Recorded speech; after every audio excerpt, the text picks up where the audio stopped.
In communities across America, concerned citizens are facing a public health crisis that is jeopardizing the well-being of friends, family, and loved ones.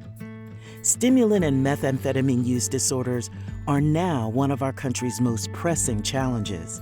In fact, from 2015 to 2019, the prevalence of methamphetamine use disorder, not including injectables, has increased tenfold in Black people, threefold in white people, and twofold in Hispanic people.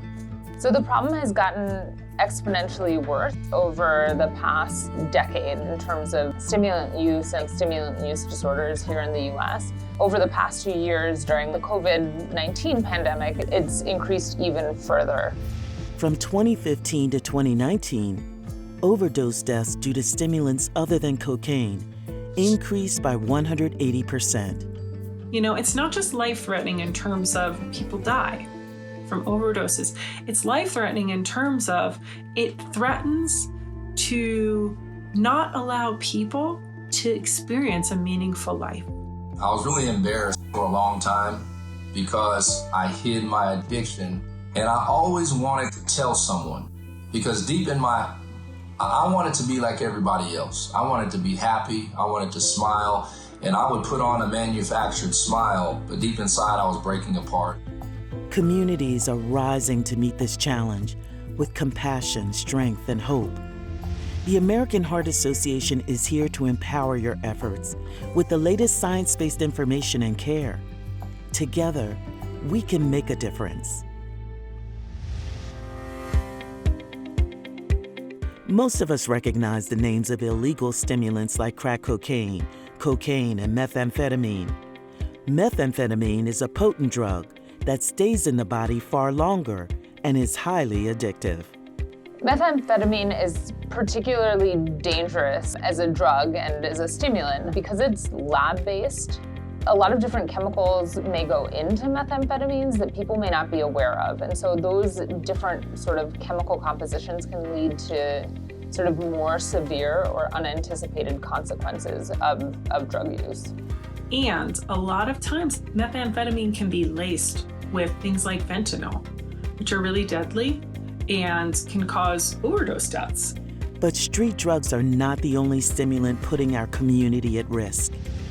Be aware that drugs prescribed for medical conditions like attention deficit disorder, hyperactivity, narcolepsy, or weight loss can all be misused.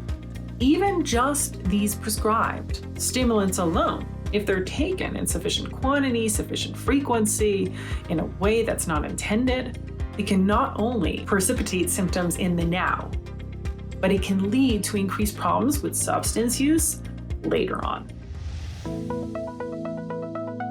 So what's going on inside the body that makes using stimulants so pleasurable, but causes such physical and psychological pain? Our brain produces a chemical called dopamine, which helps motivate us to meet our basic needs, food, shelter, and important relationships. When a person uses stimulants, a flood of dopamine occurs in the brain.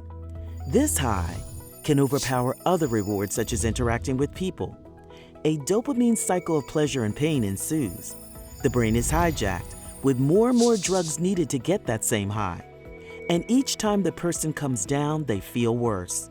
They are stuck in a loop, taking more and more drugs, just trying to get back to feeling okay again. It changes the brain and changes the body much in the same way or in similar ways that we see with other chronic diseases like heart disease or diabetes.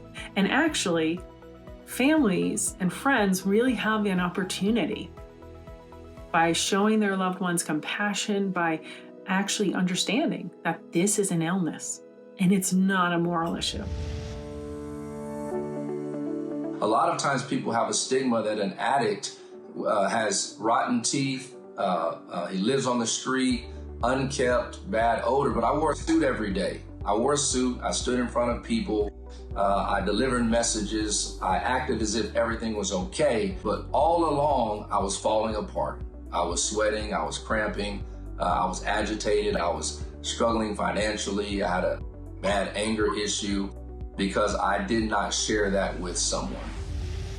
Stimulants can cause a variety of physical symptoms, from headaches and dilated pupils to stomach cramps or elevated body temperature. You may also notice a variety of behavioral changes that indicate stimulant use. Also, learn to recognize common drug paraphernalia used to snort, smoke, or inject stimulants. Being aware of these signs just might prevent a more severe and often fatal outcome, an overdose that causes seizures, heart attack, or stroke.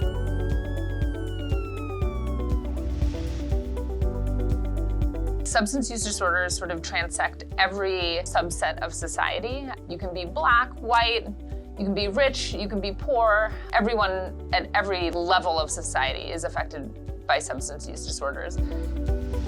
There are, however, contributing factors that put certain people at a higher risk.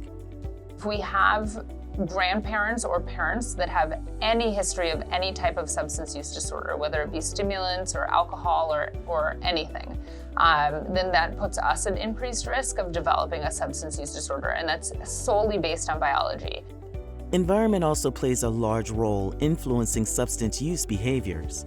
So we know that adolescents or youth that have peers that are also using substances or that are engaging in other risky type behaviors are at much, much greater risk of developing substance use behaviors themselves. One of the biggest issues for people who have substance use disorders is being able to get treatment, being able to feel comfortable coming forward and saying they have a problem with this. A lot of the issue is that just like mental health problems, substance use is having this stigma. Even now, our use of the term substance use disorders as opposed to addict is an attempt to move away from that sort of stigmatized description of the process of the disease that people are afflicted with. Family support is so important because in the mindset of someone who's using drugs, we already feel, isolated. We already feel like there's a stigma on us that people see us once a drug user, always a drug user. And so that's so important that there's a family member or a friend or a relative who has that rapport, because once I knew that somebody was all for me, they weren't going to judge me, they weren't going to look down on me, but they were for me, that's when the healing process actually started. Whether those social supports are parents, sisters, brothers, aunts, uncles, spouses, significant others, partners, it doesn't really matter. If you have someone positive that's not enabling you, but is positive and is there to provide support through your substance use trajectory, it's really important. It's one of the key indicators of sort of treatment success. People who have substance use disorders, they can rebuild their lives. Even though you feel like you don't have hope right now, I always try to have enough hope for both of us that we can do this together. And I think that's really important. And I think it's something that family members can do too, not just providers. The family members can try to keep that kernel of hope and understand that this is an illness and that there's treatment and that it's possible for their loved one to get better. For more information about stimulant use disorders and resources for support and recovery, visit empoweredtoserve.org/stimulant use disorder.